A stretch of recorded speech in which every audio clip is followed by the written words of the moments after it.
Hello friends. Before we begin today's video, if you find this content valuable, please consider giving it a like and subscribing to our channel. Your support helps us grow this learning community. We're just getting started. There's a lot more coming your way in the world of industrial and manufacturing insights that you won't want to miss. Now, let's get started with today's topic. Ever wonder how foundries can tell exactly what metals are inside a material down to the tiniest fraction of a percent without melting it all down? Sounds like something out of a spy movie, right? But it's very real. And the secret agent behind this detective work is a machine called the Optical Emission Spectrometer, OES, specifically the arc spark type. Let's break that down in plain terms. Imagine you're in a metal casting plant.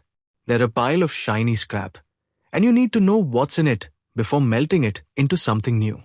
Is it mostly iron, or does it have too much carbon, sulfur, or some mystery element that could ruin your final product? You don't have hours to wait or the luxury of guessing. That's where the OES arc spark spectrometer steps in like a superhero. This machine uses a spark, yes, an actual electric spark, to zap the metal's surface. That spark excites the atoms inside, and they emit light. Not just any light, though. Each element glows in its own unique color signature when excited. The OES captures that light and breaks it down into a spectrum, kind of like a rainbow, but way more detailed.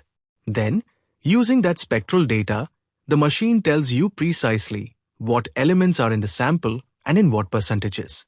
It's fast, reliable, and incredibly accurate. Perfect for industries like casting, forging, and recycling, where knowing the exact metal composition isn't just helpful, it's critical.